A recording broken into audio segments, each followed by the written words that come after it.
अपना बेटा खोया है, मैं अपने बेटे को खोना नहीं चाहती। जब इंसान को उसकी औकात और उसकी हैसियत से ज्यादा मिल जाए ना, तो उसका दिमाग खराब हो जाता है। और तुम अपनी हद पार कर रही हो। क्या चाहिए तुम्हें? सिर्फ और सिर्फ ज़ैन शाह की फांसी। बस मेहरुनिसा, और नहीं। गरीब का खून इतना सस्ता नहीं है जिसे जब चाहा जहाँ चाहा बहा दी। इस सिस्टम को बदलना होगा।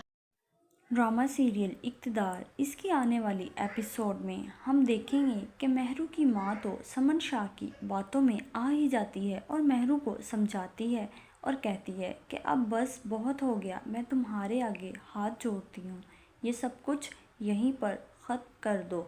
शानी हमसे दूर जा चुका है, अब कुछ भी कर लो वो वापस नहीं आएगा।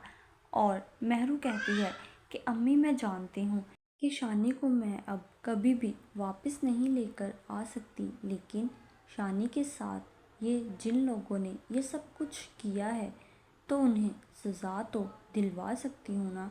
उनको सज़ा मैं किसी भी कीमत पर दिलवा कर ही रहूँगी। इसके जो मुलजिम हैं उनको मैं ऐसे बाहर नहीं घूमने दूँगी। जब तक मैं फांसी की सज़ा नहीं दिलवा देती तब तक मैं सुकून से नहीं बैठने वाली। फिर मेहरू की माँ कहती है कि बेटा, मैंने अपने बेटे को तो खो ही दिया है, लेकिन अब तुम्हें नहीं खोना चाहती। ये सियासतदान जो होते हैं वो बहुत ही ज़्यादा ख़तरनाक होते हैं। ये गरीबों का खून बहा देते हैं, उनको कोई परवाह तक नहीं होती। तो फिर मेहरू कहती है कि गरीबों का खून इतना सस्ता नहीं होता कि ये लोग जब चाहेंगे बहा देंगे। अब मैं उनके ख़िलाफ़ बोलूँगी, अपने भाई को किसी भी तरह से इंसाफ दिलवा कर ही रहूँगी। अब मुझे कोई भी नहीं रोकने वाला और आप भी नहीं रोकेंगी। तो फिर उसकी माँ कहती है कि बेटा रुक जाओ ना, मेरी बात मान लो, ना करो उनके ख़िलाफ़ कुछ भी। वो सच में तुमसे माफ़ी मांगने के लिए ही यहाँ पर आए थे और आज उन्होंने मुझसे भी माफ़ी मांगी है, इसलिए मैंने उनको माफ़ कर दिया है।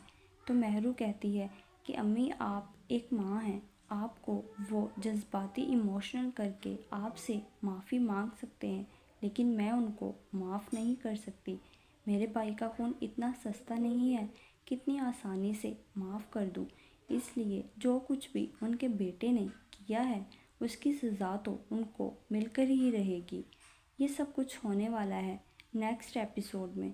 तो इसी तरह की मज़ीद वीडियोज़ देखने के लिए मेरे चैनल को लाइक और सब्सक्राइब करें। शुक्रिया।